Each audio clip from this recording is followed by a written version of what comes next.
Hello friends, आइए tense के क्रम में आज देखते हैं प्रेजेंट इंडेफिनिट का ट्रांसलेशन कैसे बनता है।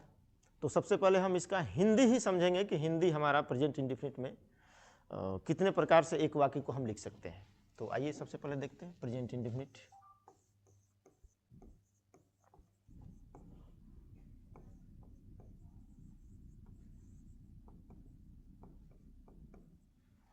प्रेजेंट इंडेफिनिट जैसा कि आप जानते हैं इसका स्ट्रक्चर होता है सब्जेक्ट प्लस वर्ब की फर्स्ट फॉर्म प्लस क्रिया में एस या ईएस।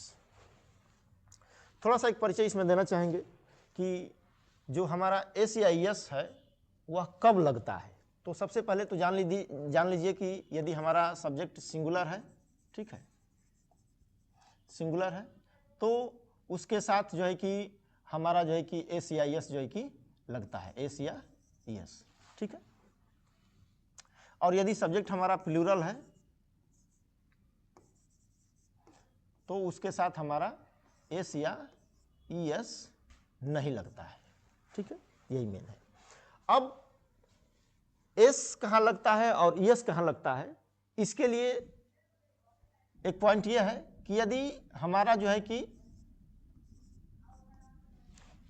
वर्ब के अंत में यदि हमारा ओ आ जाए, ठीक है, एस आ जाए, एस एच आ जाए, सी एच आ जाए, डबल एस आ जाए, जेड आ जाए, ठीक है, या वाई आ जाए, तो वाई के लिए स्पेशली जो है कि आई ई एस जो है कि हम लोग लगाते हैं, ठीक है। अब आइए देखते हैं कि हिंदी में ही हम प्रेजेंट इंडेफिनिट का एक वाक्य लेते हैं और उसको कितने प्रकार से देखा जाए कि हम लोग लिख सकते हैं या कितने प्रकार से उसको लिखा जा सकता है। तो इसका पहला हो गया वह जाता है, ये पहला हो गया।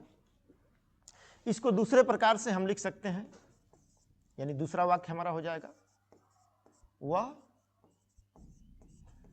नहीं जाता है। तीसरा हमारा हो गया क्या वह जाता है।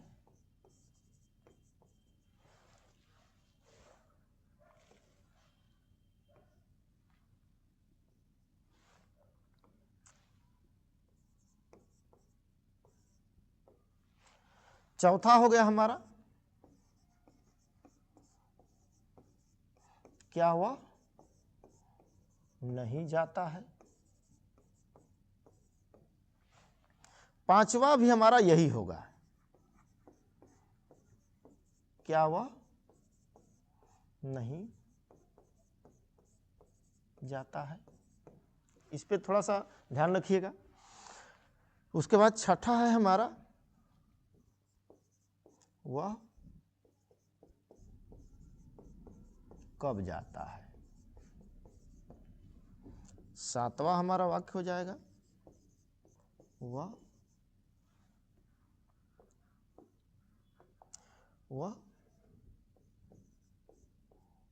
कब नहीं जाता है।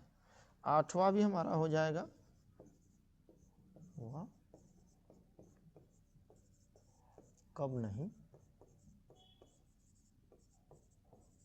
जाता है। तो आप देख सकते हैं कि हम एक वाक्य को 8 प्रकार से लिख सकते हैं, ठीक है। आप जैसा कि जानते हैं कि ये हमारा जो है कि पॉजिटिव हो जाएगा, ठीक है, यानी सकारात्मक हो गया ये हमारा, ठीक है। उसके बाद ये है कि हमारा निगेटिव हो गया, ठीक है। उसके बाद जो है कि ये हमारा इंटरोगेटिव हो गया, ठीक है। और उस तरीके से इंटरोगेटिव निगेटिव जो है कि वाक्य हो गए, ठीक है। पॉजिटिव में ही हमारा अफर्मेटिव और निगेटिव आता है, ठीक है। अब आइए इसको देखते हैं कि अंग्रेजी में कैसे लिखते हैं। तो ये हमारा पहला हो जाएगा वह जाता है, ये हमारा सब्जेक्ट हो गया, ठीक है, ठीक है। तो ही के साथ जो है कि अब जाता है यानी जाना का अंग्रेजी आप जानते ही हैं कि गो होता है, तो ही गो, ठीक है, इतना ध्यान दीजिए। अब आ गया कि इनमें से कोई वाक्य, इनमें से कोई जो है कि हमारा जो अक्षर है शब्द है, इनमें से यदि वर्ब के अंत में जो हमारा लेटर आता है, यदि इनमें से कोई है तो उसके साथ हम ईएस जो है कि जोड़ते हैं, वह जाता है। हो गया, he goes.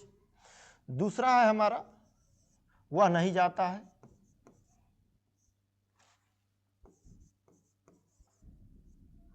He does not go,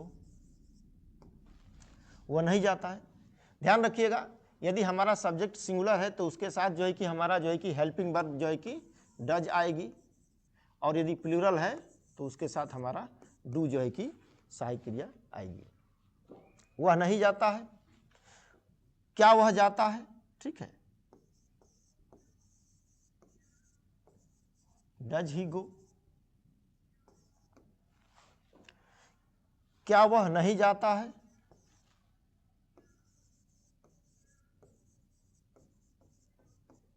does he not go.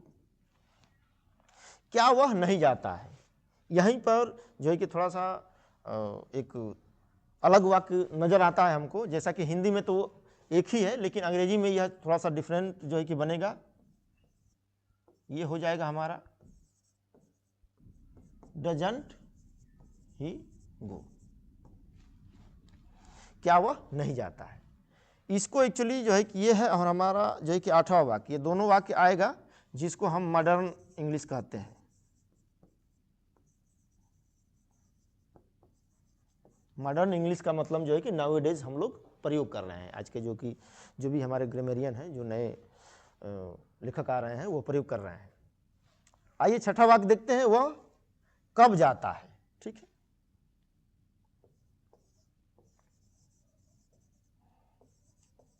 When does he go? वह कब नहीं जाता है,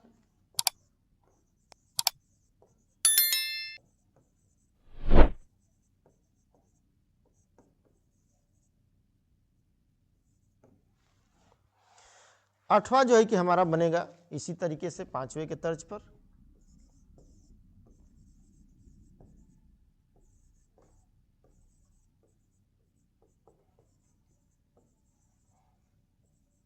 When doesn't he go? तो आप देख सकते हैं कि किस तरीके से जो है कि हमारा एक वाक्य जो है कि 8 प्रकार से लिखा जा सकता है। उसी तरीके से अंग्रेजी भी इसका जो है कि 8 प्रकार से बनेगी। तो आप यह ध्यान रखें कि जब भी कोई वाक्य बनाए तो ये हमारी जो कि जो उन विद्यार्थियों के लिए है जो कि बिल्कुल जो है कि शुरुआती दौर में है, उनके लिए है, वह सबसे पहले हिंदी को ही वो समझें कि कैसे 8 प्रकार से हम जो है कि लिख सकते हैं, ठीक है। उसके बाद अंग्रेजी को समझें, उसके बाद जो है कि अब आगे हम देखेंगे कि यह कैसे आ रहा है, यानी हमारा सब्जेक्ट क्या है, ऑब्जेक्ट क्या है, वर्ब क्या है, क्वेश्चन वर्ड क्या है, इसका डिस्कशन जो है कि हम अगली वीडियो में करेंगे। और यदि आप बिगिनर हैं तो ध्यान रखिए कि बिना मेहनत का कुछ भी नहीं है, ठीक है। If you are a beginner, first of all you will have to pay attention to this thing that without hard level nothing is possible। बिना मेहनत का कुछ नहीं है, आपको जो है कि मेहनत करना पड़ेगा, ठीक है।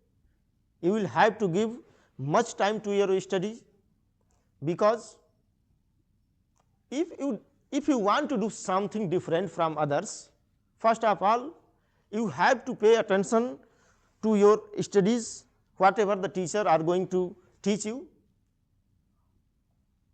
and have faith in yourself। मेहनत करें और अपने अंदर के विश्वास को बनाए रखें, क्योंकि आप देखते हैं जब भी आप अंग्रेजी यदि बोलना चाहते हैं, if you want to speak English, first of all you have a kind of vacillation in your mind. हिचकिचाहट जो है कि मन में होती है, लेकिन आपको डरने की जरूरत नहीं है, हिचकिचाने की जरूरत नहीं है। उसके लिए हम एक शायरी जो है कि कहना चाहेंगे आप लोग के सामने कि बच्चा, कहा जाता है कि जब बच्चा जो है कि घर में रहता है तो अचानक नहीं चलता है, उसी के लिए है, हवा के रुख पे रख दो ये जलना सीख जाएगा। बात दीपक की हो रही है। दीपक जो है यदि नहीं जलता है अच्छे तरीकों से तो उसको थोड़ा सा हवा का झोंका हम देते हैं या हवा के झोंके के सामने रख देते हैं, उसी के लिए है। हवा के रुख पे रख दो, ये जलना सीख जाएगा, कि बच्चा लड़खड़ाएगा तो चलना सीख जाएगा। तो इस चीज़ को जो है कि आप अपने दिमाग में बनाए रखें कि यदि आपके अंदर कोई कमियां होती हैं, ठीक है, तो आप हिचकिचाए नहीं, ठीक है। Don't hesitate, don't have any kind of hesitation, vacillation in your mind. If you want to speak English, speak, maybe that may be wrong और right, you don't have to care about that, you have to speak only. आप बोलिए, बोलने का हुनर पैदा करिए, डरिए नहीं, हिचकिचाइए नहीं, because you are the one who can change yourself, not only yourself but also whatever you like to change, you can change, absolutely you can change that kind of things according to your own ideas, surely you will change. So आप जो है कि मन में लगन पैदा करें, ठीक है, और कभी भी जो है कि अपने मन में दो लक्ष्य न रखें, ठीक है। Don't have to kind of goals in your mind, have only one goal in your mind, and to achieve that goal throw into it all the energy of which you are capable. पूरी ताकत लगा करके उसमें अपनी पूरी energy को झोंक दीजिए। One day you will find yourself that you are a successful man. And if you like this video, I would like to request you, please like, share and subscribe my videos.